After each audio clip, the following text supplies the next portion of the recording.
I bet he couldn't even find the ignition. Kendrick Shaw, executive assistant to the CEO, smirked as he gestured toward the janitor cleaning the scuff marks near the helipad's edge. Go on, Sloan, he said. It'll be funny.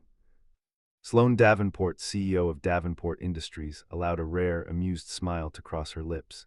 It had been a long day of brutal negotiations, and a moment of levity was welcome. The janitor, a quiet man in his late 30s with tired eyes, seemed completely oblivious, focused only on his work. You think so? Sloan asked, playing along. I'll bet you $1,000 he doesn't know the first thing about a Bell 429, Kendrick whispered conspiratorially. All right, Sloan said, her voice carrying across the windy rooftop. She walked toward the janitor. You, she called out. The man looked up, startled. She pointed a perfectly manicured finger at her personal helicopter, its blades gleaming in the afternoon sun. My assistant and I have a little wager. If you can fly this helicopter, I'll marry you. The man stared at her, then at the chopper, his expression unreadable. Kendrick snickered behind her. The janitor wiped his hands on a rag, walked past her without a word, and opened the pilot's side door. Sloane's smile faltered. She exchanged a look with Kendrick, who simply shrugged, his own amusement growing. This was better than he'd hoped. The man would sit in the seat, push a few random buttons, and then get out defeated. It would be a perfect little story to tell at the bar later. But the janitor didn't just sit. His movements were fluid, economical, and unnervingly familiar. He strapped himself in with the practiced ease of someone who had done it thousands of times. His hands moved across the console, not with the fumbling curiosity of a novice, but with the precise touch of a surgeon. A sequence of switches was flipped. A low whine began to build from the engine, a sound Sloane knew intimately. What is he doing? She murmured, her amusement evaporating and being replaced by a sharp, cold spike of alarm. He's bluffing, Kendrick said, though his voice now held a sliver of uncertainty. There's no way. The whine of the turbine intensified, pitching higher and higher until it became a deafening roar. The main rotor began to turn, slowly at first, then faster, blurring into a transparent disk above them. The wind from the blades whipped Sloane's hair across her face and forced Kendrick to take a step back. This wasn't a bluff. Before Sloane could shout, before she could order him to stop, the helicopter lifted. There was no lurch, no wobble, just a perfectly smooth vertical ascent of about 20 feet. It hung there for a moment, impossibly still, as if tethered to the sky by an invisible thread. Then it tilted forward and executed a flawless pirouette, the nose of the aircraft dipping in a gesture that felt almost like a bow. Kendrick's jaw was hanging open. Sloane stood frozen, her mind struggling to reconcile the man who cleaned her office floors with the pilot executing a maneuver that her own highly paid aviator would have called showboating. The helicopter then banked sharply, zipping out over the city skyline for a breathtaking moment before returning to hover directly over the helipad. With the same unnerving grace it descended, touching down so gently that the landing skids barely made a sound. The engine began to spool down, the blades slowed. Silence, heavy and absolute, returned to the rooftop. The pilot's door opened and the janitor stepped out. He closed the door with a soft click, walked back to his cart, picked up his spray bottle, and resumed scrubbing the scuff mark on the floor. He didn't look at them. He didn't say a word. It was as if the last 90 seconds had never happened. Sloane found her voice, though it came out as a strangled whisper. Who are you? The janitor, Owen Grant, finally looked up. His eyes were calm, but there was a deep, unyielding wall behind them. Just the janitor, ma'am. He gave a slight, almost imperceptible nod. Have a good evening. He pushed his cart toward the rooftop exit, the squeak of its wheels the only sound. Wait, Sloane called out, taking a step after him, but he was already gone, the heavy steel door clicking shut behind him. Kendrick finally snapped out of his stupor. That was impossible, he stammered. Who was that guy? Did you know he could do that? No, Kendrick, I did not, Sloane said, her mind racing. She ran a multi-billion-dollar corporation. She vetted everyone from her board members to her chefs. Surprises were liabilities, and she did not tolerate liabilities. Yet a man with the skills of an elite pilot was pushing a mop through her headquarters, and she knew nothing about him. Why? Who was he hiding from? Her phone buzzed, dragging her back to reality. It was a message from the board's chairman. Tokyo is getting cold feet. The deal is on life support. Fix it. Sloane's jaw tightened. The deal with Tanaka Corp was everything. It would secure their dominance in the market for the next decade. Its collapse would be catastrophic, and Kendrick's reports had assured her everything was on track. She looked at the helicopter, then at the door where the janitor had disappeared. Two impossible problems had just landed on her desk in the same afternoon. and for the first time in a very long time, Sloane Davenport had no idea which one to solve first. Sloane stormed back into her penthouse office, the roar of the helicopter's blades still echoing in her ears. "Get me everything we have on Owen Grant," she snapped, her voice tight with an unfamiliar mix of anger and raw curiosity. "Employee file, background check, security clearance, coffee preferences, everything." Now Kendrick, still looking a little pale, hurried to his terminal. "Right away, Sloane." A few frantic keystrokes later, a file appeared on the large monitor on her wall. It was almost completely useless. Owen Grant had been hired 8 months ago. His application was sparse. Address in a working-class neighborhood across town. Previous employment listed as self-employed logistics and transport. No references. His background check had come back clean. No criminal record, no credit issues, nothing. He was, on paper, a ghost, a model employee with a perfect attendance record who had never caused a single issue. There was no mention of military service, no flight school, no connection to aviation whatsoever. "This is it?" Sloane asked, her voice dangerously low. "This is all we have on a man who can fly a $9 million aircraft like it's an extension of his own body." "The agency we use is the best in the business," Kendrick said defensively. "If there was something to find, they would have found it. Maybe he was a hobbyist. Some guys are just naturally gifted." Sloane shot him a look that could curdle milk. "Naturally gifted doesn't cover a zero-G pirouette 50 stories above downtown. He's a professional and he's hiding. Find out why." She turned her attention to the more pressing fire. "And while you're at it, explain to me why I'm getting panicked texts from the chairman about Tokyo when you told me yesterday that Tanaka was all but signed." Kendrick's professional mask slid perfectly back into place. He straightened his tie, his expression a careful blend of concern and calm competence. "It's a minor snag, Sloane, a cultural misstep. Tanaka-san felt our final offer was too aggressive. He prefers a more delicate approach. I'm already drafting a new proposal, something that shows more deference. I've left a message for his chief of staff. I assure you, it's under control." His explanation was smooth, logical, and infuriating. It made her feel like she was overreacting, yet a knot of unease tightened in her stomach. "Under control, Kendrick, this is a $50 billion deal. We don't have minor snags." "And we won't," he said, his voice a soothing balm. "Let me handle the Japanese. You've got enough on your plate. I'll smooth it over. It's what you pay me for." She studied him for a long moment, then nodded curtly. "Fine, handle it, but if I get one more text like that, you'll be handling your severance package." Hours later, Owen Grant pushed open the door to his small apartment. The stale air of the hallway was instantly replaced by the smell of cinnamon and warm laundry. "Dottie." A small girl with bright, curious eyes and a mop of unruly brown hair launched herself at him from the couch. Owen dropped his worn backpack and scooped her up in a hug that seemed to melt the tension from his shoulders. "Hey, Firefly," he murmured into her hair. "How was your day with Mrs. Gable?" "It was okay," Maya said, pulling back to look at him. "Seriously, we finished the volcano for my science project. It has extra baking soda for a super eruption, but Mrs. Gable smells like mothballs." Owen laughed, a genuine warm sound that would have been unrecognizable to anyone at Davenport Industries. "Well, don't tell her that. Did you get your homework done?" "All of it," she said proudly, "and I practiced my spelling words, even pterodactyl." "You're getting too smart for me," he said, setting her down. "Go get washed up for dinner. I'm making the tacos you like." As she scampered off, Owen glanced around the small, meticulously clean apartment. Every piece of furniture was second-hand but well cared for. Maya's colorful drawings were taped to the walls, a vibrant contrast to the building's drab beige paint. On a small cluttered desk in the corner sat a framed photo of a woman with a smile as bright as Maya's, her arm draped around a younger, happier-looking Owen in a flight suit. This was his world. It wasn't a skyscraper or a boardroom.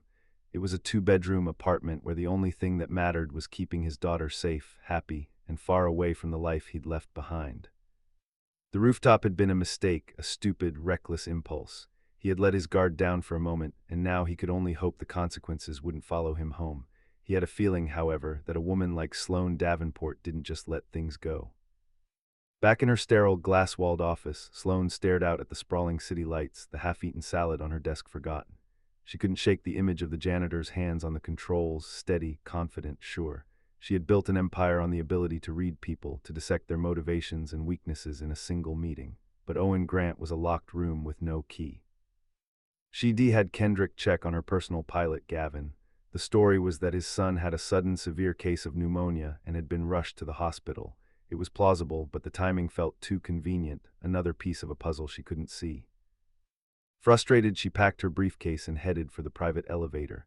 The day was over, but as she exited the building onto the street, her driver holding the limo door open, she saw him. Across the street, standing under the dim orange glow of a bus stop, was Owen Grant. He wasn't looking at the traffic. He was staring down at his phone, a small, sad smile on his face. Sloane stopped, her hand on the car door. For a second, she considered walking over there, demanding answers. But what would she say? Why are you lying about who you are? What right did she have to ask? The bus pulled up, its brakes hissing. Owen put his phone away and got on, disappearing into the crowd of tired commuters. Sloane watched until the bus's red tail lights vanished around a corner. She got into her car. Just drive, she told her driver, her voice flat. She didn't know where she was going, but she knew one thing for sure. She couldn't rely on background checks or employee files. If she wanted to know who Owen Grant was, she was going to have to find out for herself. The next morning, Sloane arrived at the office with a new resolve. The direct approach had failed. The official channels were a dead end. If she wanted to understand the enigma that was Owen Grant, she would have to change the rules of the game. Her opportunity was waiting in her inbox under the subject line. Reminder, Davenport Day Annual Picnic this Saturday. Every year, the company hosted a massive, mandatory fun day for its employees and their families. It was a carefully orchestrated PR move meant to foster a sense of community. Sloane despised it. She usually made a brief 20-minute appearance, shook a few hands, and left. It was an inefficient use of a Saturday, but this year it was the perfect observation deck. It was neutral ground where the janitor and the CEO could, for a few hours, simply be people. She RSVP'd, attending for the entire day. "Good morning, Sloane," Kendrick said, gliding into her office with a tablet. "I've got good news. I just had a productive preliminary call with Tanaka-san's number 2. I think I found a way to salvage the deal." Sloane raised an eyebrow. "Already?" "They felt we were undervaluing their proprietary distribution network, so I drafted a memo of understanding that gives them a slightly larger stake in the joint venture's logistics arm." He explained, his presentation flawless. "It'll cut into our profit margin by a fraction of a percent in the short term, but it's a sign of goodwill. It's the delicate approach they wanted. I think if you sign off, we can get them back to the table by Monday." Sloane scanned the document. On the surface, it seemed like a reasonable concession, but something felt off. Giving up even a fraction of control in logistics, the backbone of their global operation, was a significant strategic shift. It felt less like a compromise and more like a surrender. "This is a big move, Kendrick. It sets a dangerous precedent." "It's a bigger move to lose the deal entirely," he countered smoothly. "This is a quick, decisive fix. It shows strength through flexibility. They'll see it as a mark of respect." The pressure from the board was immense. The clock was ticking. Against her better judgment, Sloane nodded. "Fine, send it, but Kendrick, if this backfires, it's on you." "Don't worry, Sloane," he said with a confident smile. "I've got your back." The day of the picnic was aggressively cheerful. The sprawling corporate park was filled with bouncy castles, food trucks, and hundreds of employees attempting to relax under the watchful eye of senior management. Sloane felt deeply out of place in her tailored linen trousers and silk blouse. She found them near the small lake at the edge of the park. Owen wasn't with the other maintenance workers who had formed a tight circle around a barbecue grill. Instead, he was sitting on a checkered blanket with his daughter, helping her meticulously construct a small boat out of a leaf and a twig. He was wearing a simple gray t-shirt and jeans, and without the janitor's uniform, he looked different, younger, more relaxed, but with a persistent watchfulness in his eyes. Sloane took a breath and approached. "Grant." Owen looked up, and for a split second a guarded, almost hostile look crossed his face before being replaced by bland neutrality. "Ma'am, this is your daughter?" Sloane asked, gesturing awkwardly toward the child. "This is Maya," Owen said, his hand resting protectively on his daughter's shoulder. Maya looked Sloane up and down with the unfiltered honesty of an 8-year-old. "Your face is so serious," she declared. "Are you mad about the grass?" Sloane blinked. "No, I'm not mad about the grass." "Okay," Maya said, apparently satisfied. She held up her creation. "Look, it's a boat. It's for the Frog King." "It's a very structurally sound boat," Sloane offered, feeling ridiculous. Owen's lips twitched in a ghost of a smile. "She's the chief naval architect." The conversation stalled. The silence was thick with the unspoken power dynamic between them. Sloane was about to retreat, to chalk the whole thing up to a bad idea, when a high-pitched buzzing sound filled the air. One of the marketing VPs was showing off a new high-end drone, making it perform swoops and dives over the lake. As the drone zipped past their blanket, Owen's reaction was instantaneous and subtle. His posture stiffened. His eyes tracked the drone not with casual interest but with the focused, analytical gaze of a predator. He flinched, a barely perceptible tightening of his shoulders as if bracing for a sound he expected to follow the buzz. The relaxed father was gone, and in his place was someone else entirely, someone harder, colder, and far more dangerous. Sloane saw it. The mask had slipped just for a second, but it was enough. The moment passed. The drone flew away. Owen visibly forced his shoulders to relax, turning his attention back to Maya, but the shift had been undeniable. "Daddy, can we get ice cream?" Maya asked, oblivious to the silent drama. "Sure, Firefly," Owen said, his voice a little too tight. He stood up and looked at Sloane. "If you'll excuse us, ma'am." He took Maya's hand and walked away, melting into the crowd. Sloane stood rooted to the spot, the drone's buzz still ringing in her ears. He wasn't just a pilot. That reaction wasn't from a hobbyist. It was instinct. It was training. It was the reaction of a man who had seen things like that in a very different context, a place where that buzzing was followed by something else. From across the lawn, Kendrick watched Sloane staring after the janitor. He saw the look on her face, the confusion, the dawning respect, the fascination. He pulled out his phone and sent a quick text. "The CEO is distracted. Accelerate the timeline. I want the board to see the Q3 projections by Monday morning, the ones we discussed." He put his phone away, a predatory smile touching his lips. Sloane thought she was playing some clever game, trying to unravel a mystery. She had no idea she was just a pawn in his. The Monday morning after the picnic felt different. The air in Sloane's office was thin and sharp. The mystery of Owen Grant had burrowed into her mind, a puzzle she kept turning over and over. The man who comforted his daughter over a leaf boat was the same man who reacted to a toy drone with the instincts of a trained soldier. The two images didn't fit, and Sloane hated things that didn't fit. Her thoughts were interrupted by Kendrick sweeping into her office, his face a perfect mask of grave concern. He was holding a tablet displaying a flurry of emails from Tokyo. "It's worse than I thought," he said, his voice low and urgent. "Tanaka-san's board is interpreting our revised offer as a sign of weakness. They're calling it a desperate move." Sloane's blood ran cold. She snatched the tablet and read the latest message. The respectful tone from last week was gone. It was replaced by a list of new non-negotiable demands. They wanted a larger stake, a lower acquisition price, and 2 seats on the North American board. It wasn't a negotiation. It was a surrender document. "They're gutting us," Sloane breathed, her voice barely a whisper. "They're using our own concession as leverage to bleed us dry." "I don't understand how this could have happened," Kendrick said, shaking his head in feigned disbelief. "My contacts assured me this was the right play. It's almost as if someone tipped them off that we were more desperate than we let on." The implication hung in the air that Sloane's leadership was weak, that the company was vulnerable under her command. The chairman called 2 minutes later. His voice was glacial. The board was convening an emergency session on Friday. She had until then to either fix the Tanaka deal or present a viable alternative. If she couldn't, they would be forced to explore new leadership options. The threat was clear. She was on the verge of losing her father's company. For the next hour, Sloane was a whirlwind of controlled fury. She called her legal team, her CFO, her head of strategy. They all said the same thing. Tanaka had them backed into a corner. To fight back would be to risk a hostile takeover attempt. To acquiesce would be corporate suicide. She was trapped. Defeated, she walked to the vast window of her office which overlooked the helipad. The helicopter sat there silent and gleaming, a monument to a power she suddenly felt she no longer had. She thought of the janitor, of the calm certainty in his hands as he'd mastered the machine. He wasn't trapped, he was free. An idea, wild and desperate, began to form in her mind. It was insane. It was a long shot, but it was the only move on the board she had left that wasn't defensive. That night she found him on the 48th floor, methodically cleaning the glass walls of a deserted conference room. The rhythmic squeak of his squeegee was the only sound. "Grant," she said, her voice echoing in the empty space. He stopped, turning slowly. There was no surprise in his eyes. It was as if he'd been expecting her.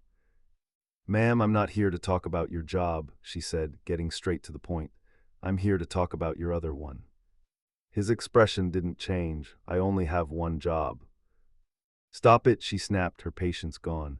"I saw you at the picnic, your reaction to that drone. My head of security is a former Marine. He flinches at car backfires. You flinched at a toy. That isn't a hobby, Grant, that's muscle memory. The kind you don't get at a weekend flight school. The kind you get when that sound is followed by gunfire." He remained silent, his face a stoic mask. "The Tanaka deal is collapsing," she said, deciding to lay all her cards on the table. "I have one chance to save it. There's a man, a former associate of my father's named Kenji Ito. He's a recluse, but he has Tanaka's ear. If I can speak to him face to face, I can salvage this. But he lives on a private island off the coast of British Columbia. It's accessible only by helicopter, and there's a storm system moving in. Commercial flights are being grounded." She took a breath. "My pilot Gavin is still out. His son took a turn for the worse. I need a pilot, someone who can handle rough weather and who doesn't exist on any official flight logs. I need you." Owen picked up his bucket and started toward the door. "You're mistaken, ma'am. I'm a janitor. I can't help you." "Everyone has a price," Sloane said, her voice hardening. "Not me," he replied without looking back. "What about your daughter?" He froze, his hand on the door frame. He turned, and for the first time she saw a flicker of fire in his tired eyes. "You leave her out of this." "I can't," Sloane said, pressing her advantage, hating herself for it but seeing no other way. "I know you spend a third of your salary on the copay for her medication. I know your insurance plan has a lifetime cap that you're getting dangerously close to, and I know you watch her every time she breathes, terrified it might be the one that hitches." His face paled, the stoic mask crumbled, revealing a raw, profound fear. "This isn't a request anymore, Owen," she said, using his first name for the first time. "It's an offer, one flight. You get me to Ito and back, and I will set up a private irrevocable trust in Maya's name. It will cover all of her medical expenses, every doctor, every treatment, every prescription for the rest of her life. It will also pay for her entire education through to any graduate school she chooses. She will never have to worry about a single bill ever again." She let the words sink into the silence. She was offering him the one thing his quiet, invisible life couldn't give him: absolute security for his child. He stood there motionless, caught between the ghosts he was running from and the future he so desperately wanted for his daughter. His hands, the same hands that had so expertly commanded a multi-million-dollar machine, were clenched into white-knuckled fists at his sides. The silence in the conference room stretched for a lifetime. Owen's jaw was a hard line, his gaze fixed on a point somewhere beyond Sloane, somewhere deep in his past. She could almost see the war raging behind his eyes, the instinct to run versus the fierce primal need to protect his child. Finally he spoke, and his voice was flat, devoid of all emotion. It was the voice of a soldier accepting a mission. "Fine," he said, "I'll do it, but we have terms." Sloane nodded, keeping her expression neutral. "I'm listening." "First, the trust is to be drawn up by my lawyer, not yours. It will be funded in full and the transfer confirmed before we take off. Second, this is a one-time contract for transportation services. You will not ask me about my past, my training, or my family. I am not your employee. I am a contractor. Third, when we land back here, the contract is terminated. You and I go back to what we were. You don't know me and I don't know you. Understood?" "Understood," Sloane said without hesitation. The terms were harsh, but they were a small price to pay. "We fly tonight," Owen stated, not asked. "The storm front will be at its worst around 300. I want to be through it before then, have the helicopter fully fueled and ready for pre-flight inspection in 1 hour. I want updated meteorological charts, satellite imagery of the flight path and the island's landing coordinates. And I want them on a private air-gapped tablet, nothing connected to your company's network." He was no longer a janitor. The transformation was instantaneous and absolute. He was a commander, his every word precise and filled with an authority that Sloane hadn't seen from anyone in her company, herself included. She simply nodded again. "I'll make the arrangements." As Owen walked away to make a call to his lawyer and arrange for Maya's care, Sloane felt a dizzying sense of vertigo. She had just handed over control of her life's most critical mission to a man whose last name she barely knew. Downstairs, Kendrick watched the activity with a growing sense of unease. A flurry of encrypted emails from Sloane's personal account. A call to the airfield hangar ordering her personal helicopter prepped and fueled for an unscheduled midnight flight. It made no sense. Gavin, her pilot, was out. Who was she flying with? He walked past the janitor's supply closet on his way to the executive garage and saw Owen Grant inside, not cleaning, but packing a small military-style go-bag with quiet, focused intensity. Kendrick slowed, his eyes narrowing. It couldn't be. The rooftop incident was a fluke, a party trick. He pulled out his phone and made a call to a contact in the airfield's control tower. "I need you to keep an eye on the transponder for N429SD, he said, reciting the helicopter's tail number. "Let me know its flight plan the second it's filed and who's listed as the pilot." An hour later, Sloane met Owen on the rooftop. He had changed into dark functional cargo pants and a worn leather jacket. He ignored her completely, heading straight for the helicopter. For the next 20 minutes, he moved around the aircraft with a flashlight, checking rotors, fluid lines, and avionics with a meticulousness that bordered on obsessive. He was in a different world, a world of checklists and fail-safes. Finally, he gave a sharp nod. "It'll fly." He gestured for the tablet and she handed it to him. He studied the weather patterns, his face grim. "It's going to be rough. Once you're in, you don't get out until I say so. You listen to my every command without question. Is that clear?" "Crystal," Sloane replied, strapping herself into the co-pilot's seat. The takeoff was even more impressive than the first time. There was no showmanship now, only raw efficiency. The helicopter lifted into the turbulent night sky and banked sharply, heading northwest over the dark, sprawling city. For the first hour they flew in silence, the rhythmic thrum of the rotors filling the small cockpit. Below them, the city lights gave way to the black expanse of the wilderness. "Why?" Sloane finally asked, unable to bear the silence. Owen's eyes remained fixed on the instruments. "We had a deal, Miss Davenport, no questions." "That wasn't a question about your past," she countered. "It was about your present. Why this? Why push a mop when you can do this?" He was quiet for a long time. "Because this," he said, his voice a low growl, "gets people killed. Pushing a mop does." Before she could respond, the helicopter jolted violently. A wall of black clouds invisible moments before loomed ahead of them. Rain began to lash against the windshield, thick and furious. The aircraft dropped suddenly and Sloane's stomach leaped into her throat. She gripped the edge of her seat, her carefully constructed composure finally cracking. A small, involuntary gasp escaped her lips. Owen's head snapped toward her. The hard, distant look in his eyes was replaced by something else. It was the calm, focused gaze of a protector. "Hey," he said, his voice cutting cleanly through the roar of the storm. It was steady, reassuring. "Look at me. I've got you. Just breathe. This is just weather. I've flown in worse." She met his eyes, and in their depths she saw an absolute certainty that defied the chaos raging around them. He wasn't just a pilot, he was a lifeline, and as the storm tossed their tiny aircraft through the inky blackness thousands of feet above the earth, Sloane realized she had placed her life, her company, and her entire future in the hands of a complete stranger. And stranger still, she trusted him.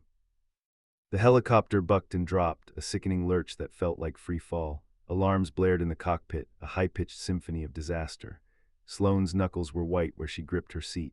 Outside the cockpit window there was nothing but a swirling violent blackness, pierced intermittently by flashes of lightning that illuminated the torrential rain.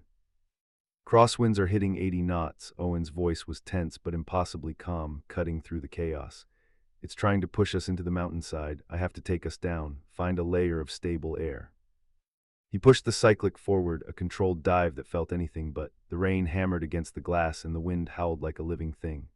Sloane watched his hands as they moved across the controls, a blur of constant minute adjustments. He wasn't just flying the helicopter. He was wrestling with the storm, anticipating every gust, countering every downdraft. He was a part of the machine.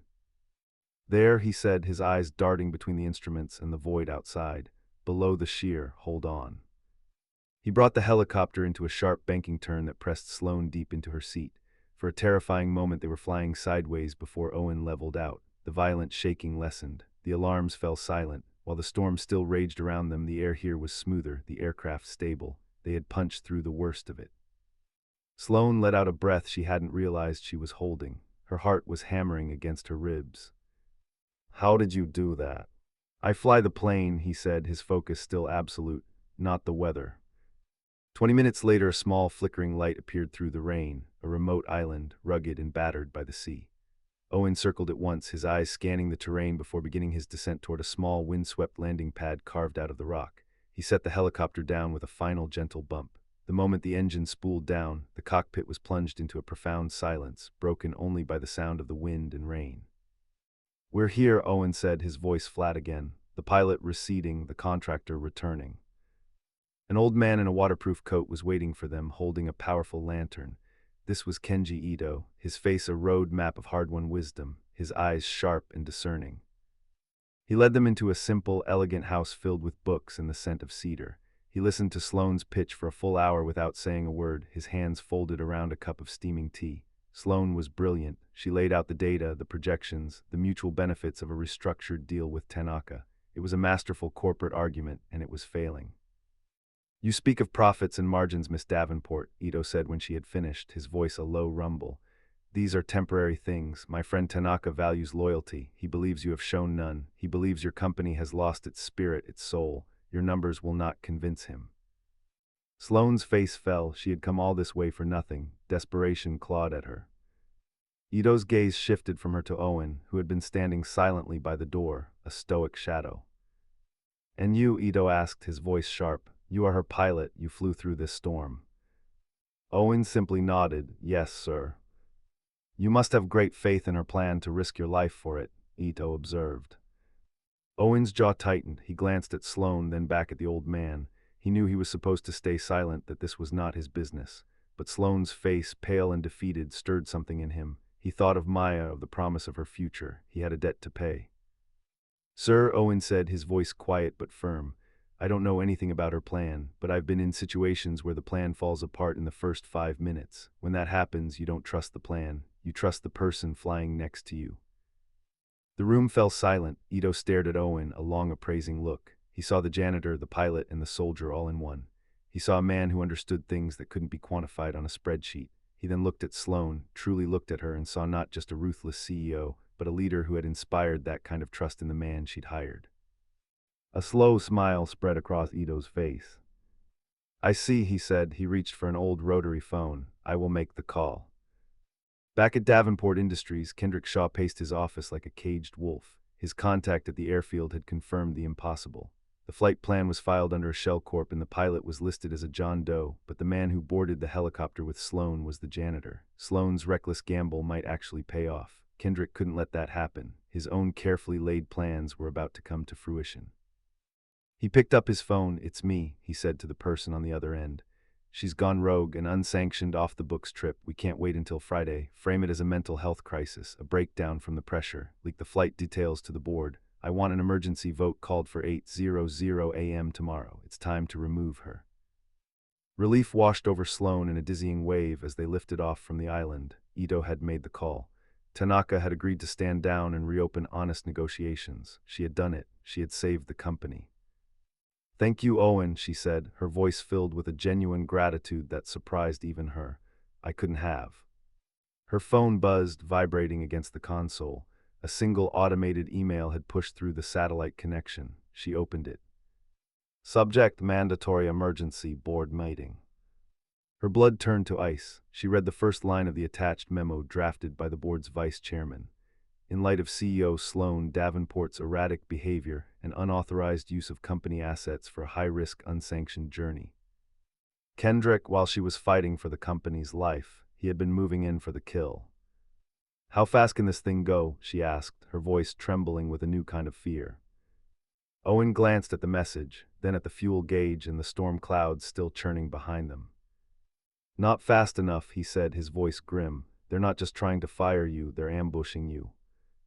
"There's no way we make it back by 8, Sloane said, the color draining from her face. "Even with a tailwind, we're 3 hours out minimum. The meeting will be over before we even touch down. He'll have one." Owen's eyes flickered from the blinking red light of the emergency notification back to his navigation screen. He saw the storm front they had just escaped, a churning mass of red and yellow on the weather radar. But he also saw a narrow, unstable corridor running along its southern edge, a jet stream. It was dangerous, unpredictable, and would feel like riding a bull through a hurricane. It would also cut their travel time in half. "There's one way," he said, his voice grim, "but you're not going to like it." Sloane looked from the churning radar to the quiet resolve on his face. "I don't have to like it," she said. "I just have to survive it." He gave a sharp nod and banked the helicopter hard, heading back toward the edge of the storm. The ride was rough, the aircraft shuddering as it fought the violent air currents, but Owen's control was absolute. They were no longer running from the storm, they were using it. "He planned this," Sloane said, her voice barely audible over the engine. "All of it, the bad advice on the Tanaka deal, Gavin's son getting sick, it was all him." "Kendrick, why?" Owen asked, his eyes never leaving the windscreen. "My job," Sloane said, a bitter laugh escaping her lips. "My father built this company from nothing. When he died, the board saw me as a placeholder, the daughter who inherited the crown. I've spent the last 10 years proving them wrong, proving I was more than just his legacy. Kendrick was my first hire. He was hungry, brilliant. I trusted him. He's been playing the long game, waiting for the perfect moment to make me look weak and unstable so he can step in as the calm, steady hand." She slumped in her seat. Maybe he's right. I flew off in a storm with a man I don't know, chasing a ghost to save a deal he probably sabotaged in the first place. It is erratic. It's not erratic to fight for something you care about, Owen said quietly. The simple, direct statement hit her with surprising force.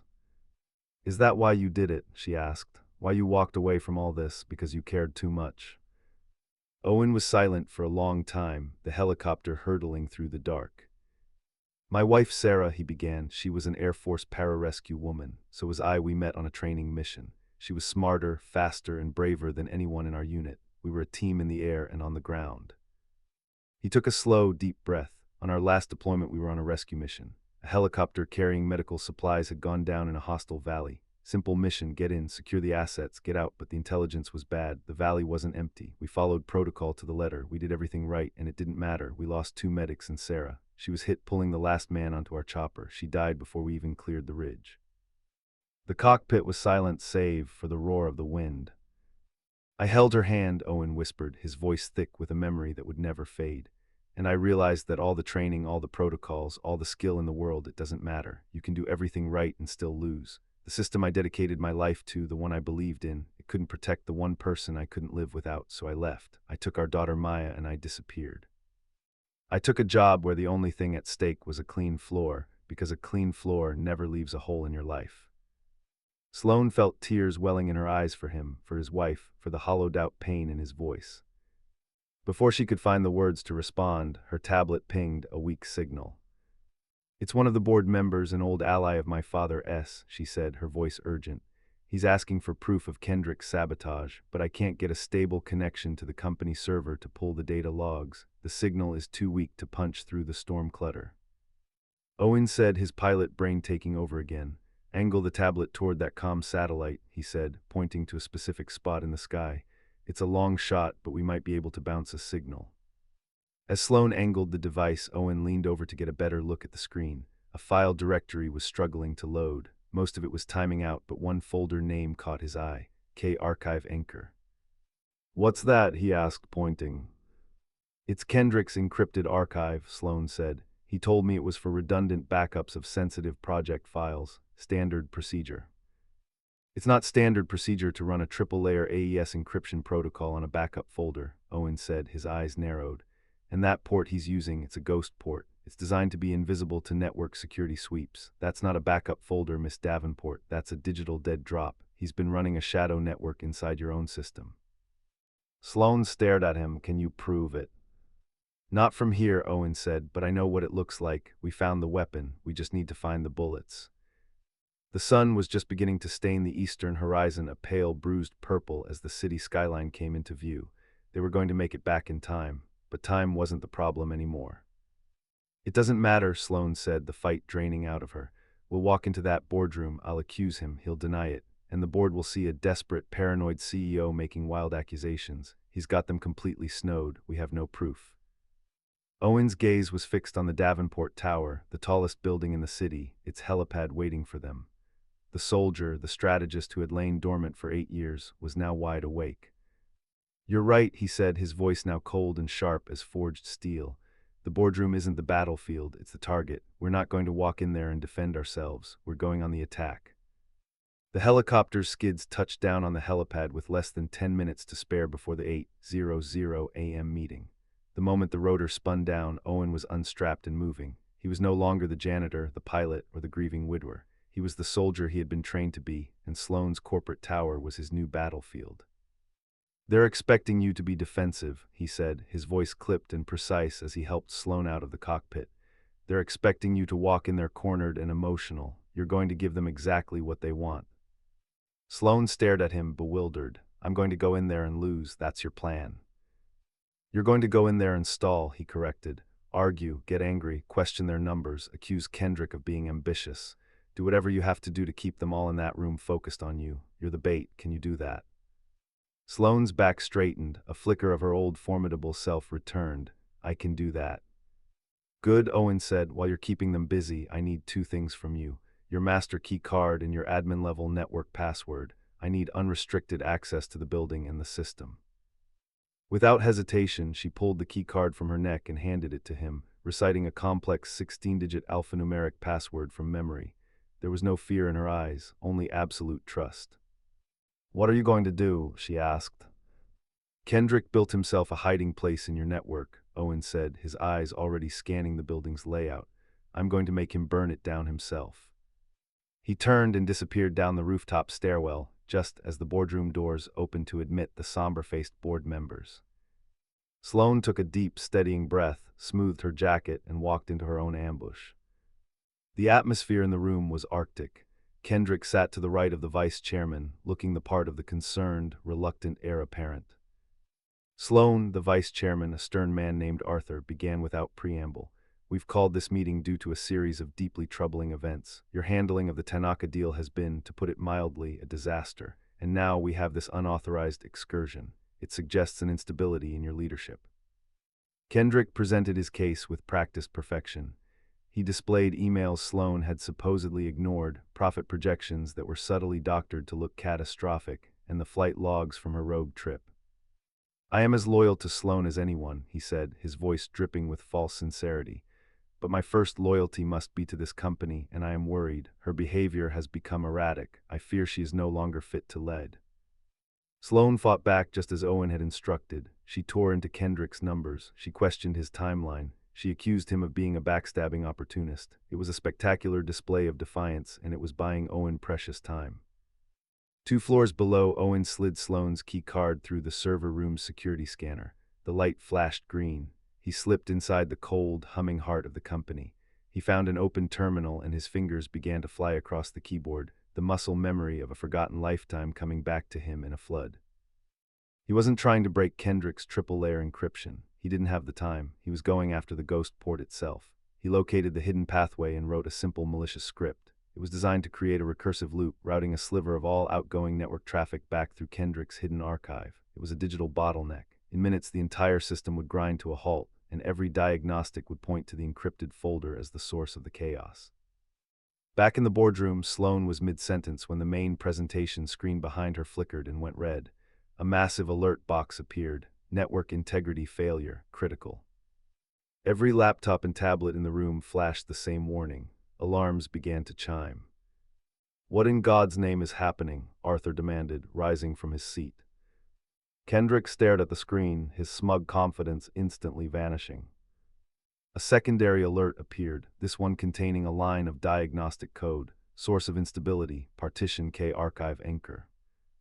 Kendrick's blood ran cold. It was his archive, his private hidden folder. How could they have found it?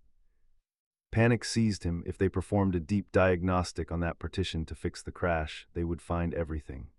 The stolen data, the correspondence with their rivals, the entire blueprint of his betrayal. "I can fix this," Kendrick stammered, jumping to his feet. "It must be a server malfunction. I can isolate it from my office terminal." He bolted from the room, leaving a stunned board behind. In the server room, Owen watched the network traffic monitor. He saw Kendrick's unique login splash across the screen from his office PC. He saw the frantic sequence of commands, then the one he was waiting for appeared. "Initiate command, purge partition K archive anchor true." Kendrick was wiping it. He was trying to destroy the evidence. Owen didn't stop the command, he let it run. But as it executed, he initiated his own program, a packet sniffer that recorded every keystroke, every command, every byte of data transmitted from Kendrick's terminal. He captured it all. Kendrick's login credentials, the timestamp showing it was during a critical network failure, and the explicit irreversible command to permanently destroy a hidden folder of company data, a folder whose existence was a fireable offense and whose destruction during a crisis was a federal crime. The purge completed, the system alarm stopped, the network stabilized as the bottleneck vanished. Owen saved the recording to a secure file, a grim, triumphant look on his face. The boardroom debate didn't matter anymore. He didn't have a theory, he didn't have a suspicion, he had proof. Kendrick strode back into the boardroom, dabbing a handkerchief on his brow. He projected an air of weary triumph. "My apologies for the alarm," he announced, his voice smooth once more. "It appears a corrupted data packet from an older server was creating a network loop. I've isolated and purged the anomaly. Everything is stable now." He shot a condescending look at Sloane. "As I was saying, we need steady leadership, someone who can handle a crisis without flying off the handle." Arthur, the vice chairman, nodded grimly. Thank you for your quick action, Kendrick. Now, if there is no further discussion, I believe it's time to vote. He was raising his hand to call the question when the boardroom doors swung open. Owen Grant walked in. He wasn't wearing his janitor's uniform. He was just a man in a worn leather jacket, but he moved with a quiet authority that commanded the attention of every person in the room. He walked past the stunned board members, his eyes locked on Kendrick. Kendrick's face went white with shock and disbelief. Owen Oval stopped at the head of the table and placed the tablet in front of Arthur. The corrupted data packet has a name, Owen said, his voice calm and even. He tapped the screen and played the recording. The massive screen at the end of the boardroom, which moments before had been displaying Kendrick's doctored reports, now showed a stark, undeniable truth. The board watched in silent, horrified fascination. They saw Kendrick Shaw's unique login credentials appear on screen. They saw the timestamp confirming he was logged in from his office while he was supposed to be in this very meeting. And they saw the command line stark and damning, purge partition K archive anchor true. As you can see, Sloan said, her voice cutting through the silence like glass, while the board was in session, Mr. Shaw accessed a hidden unauthorized archive on the company's servers and permanently deleted it. She paused, letting the weight of her next words land. That archive, which he just illegally destroyed, contained all of his correspondence with our rivals at Tanaka Corporation. It was the complete record of his corporate espionage. The color drained from Kendrick's face. He was trapped. That's a lie, he shrieked, his voice cracking, his composure shattering into a million pieces. He's a hacker. You brought in a hacker. This man is a janitor. He doctored that footage. It's a fabrication. He pointed a trembling finger at Owen. He's a nobody. You can't possibly believe this grease monkey over me. His hysterical outburst did more to confirm his guilt than any evidence could have. The room was silent save for his ragged breathing. Arthur, the vice chairman, looked from Kendrick's wild, panicked eyes to Owen's stoic calm. His face was like stone. Security, he said into the room's intercom. Now. 2 uniformed guards entered the room. Kendrick looked wildly around, but there were no friendly faces, no allies left. He had been so certain of his victory, he had never once considered the quiet man who cleaned the floors. As the guards escorted him out, his final desperate shouts echoed down the hall. She's the one who's unstable. You're all making a huge mistake. Then he was gone. Arthur turned to Sloan. The cold judgment in his eyes was gone, replaced by a look of profound and humbled respect.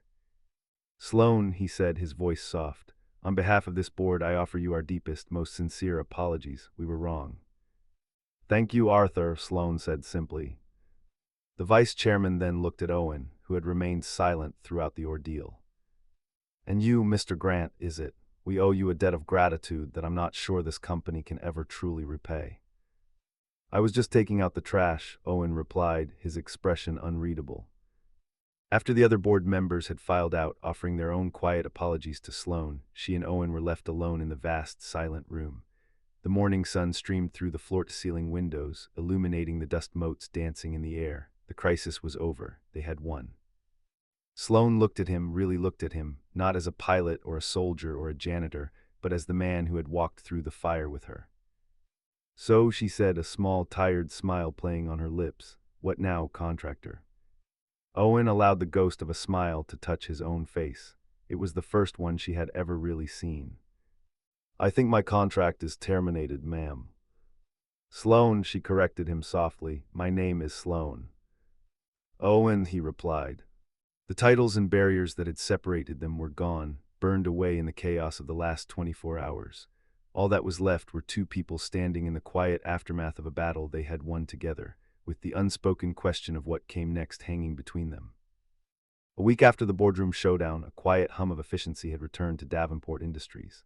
But it was a different kind of quiet. The fear was gone, replaced by a current of hushed, excited gossip.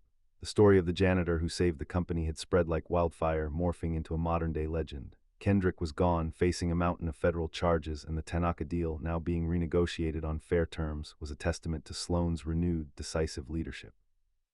But for Sloan, the victory felt hollow. Owen Grant had vanished. He had submitted his resignation via a brief professional email the day after the meeting.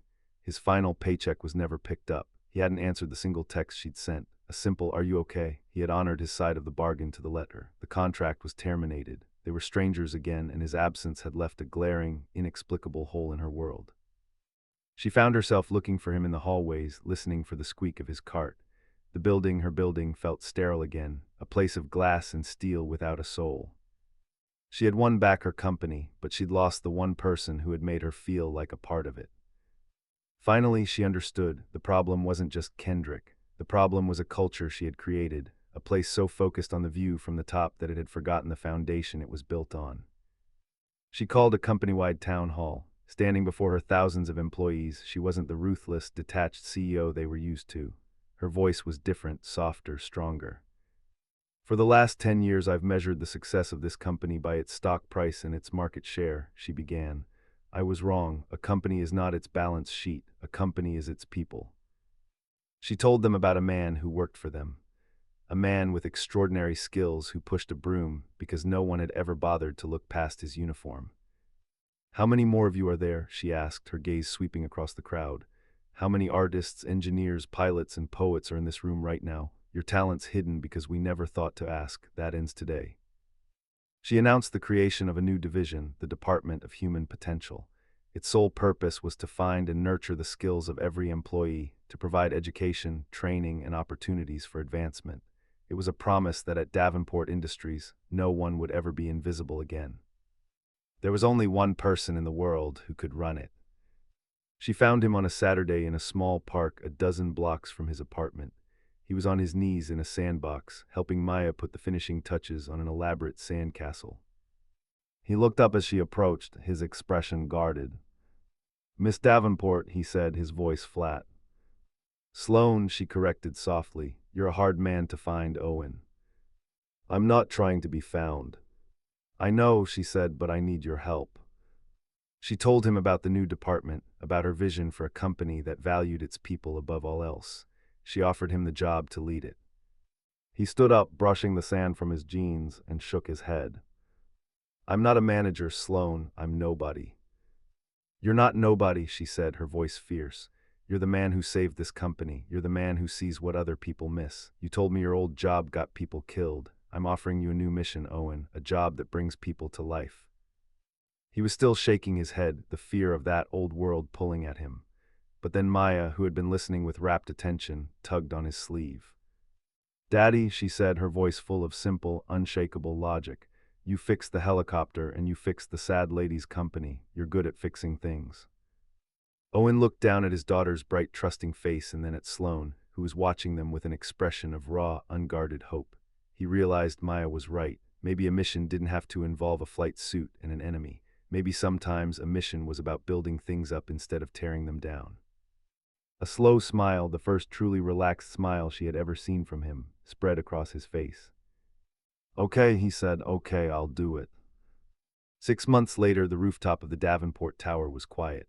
The setting sun painted the sky in shades of orange and violet. Owen stood by the railing, no longer a janitor, but the director of human potential.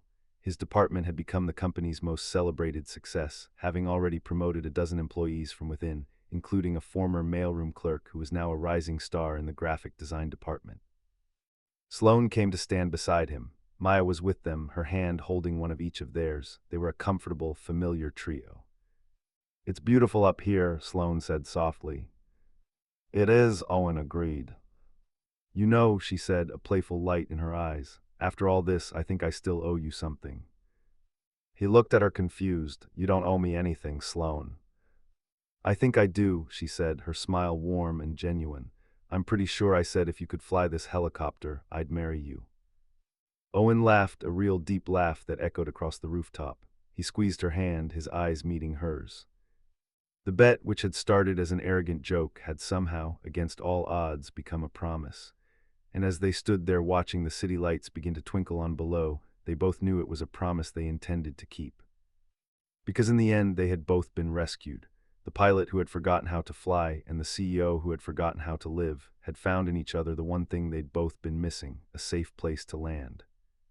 Now I'd love to hear from you. Where in the world are you watching this story from? Drop a comment and let us know, because your presence here means more than you know. If this story touched your heart, if it reminded you that everyone has a hidden talent waiting to be discovered, please consider subscribing. There are so many more stories waiting to be told. Thank you for spending your time with us. Until next time, stay brave, stay kind, and remember to look past the uniform. You never know who you might find.